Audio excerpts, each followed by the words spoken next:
हम हिंदी साहित्य के इतिहास के अंतर्गत रचना एवं रचनाकारों पर आधारित 400 प्रश्न पढ़ चुके हैं।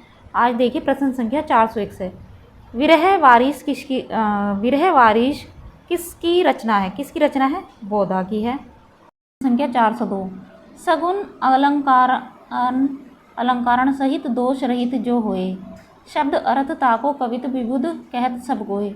काव्य विषय की यह परिभाषा इनमें से किस आचार्य कवि की, किसके? चिंतामणि के। इन पर आधारित महत्वपूर्ण तथ्य आप देख सकते हैं। प्रश्न संख्या 403। गहना एक कनक में गहना एक मह, भाव ने दूजा कहन सुनन को दुई करी थापिन, एक निमाज एक पूजा। उपर्युक्त काव्य पंक्तियों के रचयिता हैं कबीर हैं। महत्वपूर्ण तथ्य देख सकते हैं आप यहाँ पर। ये प्रश्न संख्या 404। तंत्रीनाद कवित रस सरस राग रति रंग, पंक्ति के रचयिता कौन है? कौन है? बिहारी हैं। प्रश्न संख्या 405। प्रभु जी तुम चंदन हम पानी, जाकी अंग अंग बास समानी, पंक्ति किस संत कवि की है? किसके? रैदास की है। प्रश्न संख्या 406। प्रभु जी तुम चंदन हम पानी, इस पंक्ति के रचनाकार हैं कौन है? संत रैदास हैं। ये 2010 में आया था पीजीटी परीक्षा, टीजीटी परीक्षा 2013 में फिर आया हुआ प्रश्न है।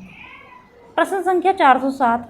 छीनी पितंबर कम्मर ते, सुविदा दई मीड़ी कपोलन रोरी, नैन नचाए कहीं मुसुकाए, लला फिर आयो खेलन होरी। प्रयुक्त काव्य पंक्तियों के रचयिता कौन है? पद्माकर हैं। प्रश्न संख्या 408। निम्नलिखित काव्य पंक्ति किस रचनाकारी की है? प्रभु जी तुम दीपक हम बाती, जाकी ज्योति बरे दिन राती, किनकी है? रैदास की हैं। प्रश्न संख्या 409। मोह को कहाँ ढूंढे बंधे, मैं तो तेरे पास में, यह किसकी पंक्ति है? कबीरदास जी की हैं। प्रश्न संख्या 410। गोरख जगायो जोग, भक्ति भगायो लोग, काव्य पंक्ति किस कवि की है? किसकी है? तुलसी।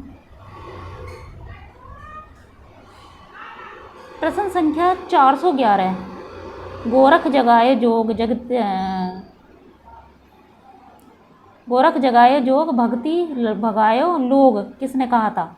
तुलसीदास ने कहा था। ठीक है। प्रश्न संख्या 412। केशव कहीं न जाई का कहिए, यह पंक्ति किस कवि की है? किसकी है? तुलसीदास की है। प्रश्न संख्या 413। केशव कहीं न जाई का कहिए, पंक्ति के रचनाकार हैं कौन है? तुलसीदास है। प्रश्न संख्या 414। केशव कहीं न जाई का कहिए, यह पंक्ति किस रचनाकार की है? तुलसी की है। प्रश्न संख्या 415। केशव कहीं न जाई का कहिए, यह प्रसिद्ध पद किस काव्य कृति से उद्धृत है? किससे? विनय पत्रिका से। प्रश्न संख्या 416। प्राधीन सपने हूँ सुख नाही, पंक्ति लिखी गई है किसके द्वारा लिखी गई है? तुलसीदास जी द्वारा लिखी गई है। महत्वपूर्ण तथ्य भी आप देख सकते हैं। प्रश्न संख्या 417। गिरा अर्थ जल बीची सम, कहियत भिन्न न भिन्न, पंक्ति किसके द्वारा लिखी गई है? किसके? तुलसीदास द्वारा लिखी गई है।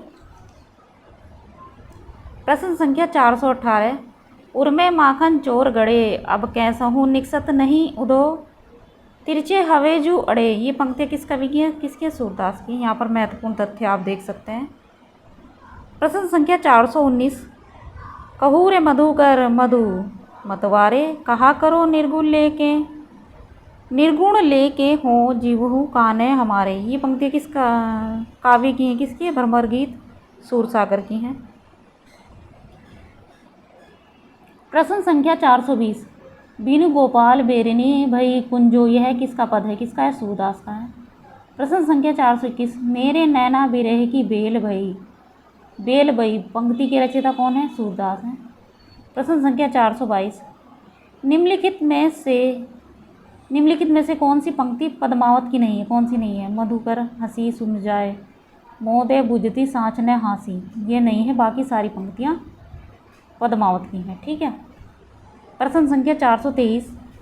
स्वस्ति श्री तुलसी कुलभूषण दूषण हरण गोसाई, 12 ही बार प्रणाम करूँ अब हरऊँ शोक समुदायी, प्रस्तुत काव्य पंक्तियाँ किसकी है? मीराबाई की हैं। प्रश्न संख्या 424। जब मन लागे राम सो तब अनत काहे को जाई। दादू पानी पानी लूण जो ऐसे रहे समाई। उपर्युक्त पंक्तियों का आशय है कि मन जब राम में लीन है तो अन्यत्र नहीं भटकेगा। ठीक है, ये उत्तर है। इसके बाद हमारे काव्य शास्त्र पर आधारित प्रश्न शुरू होंगे।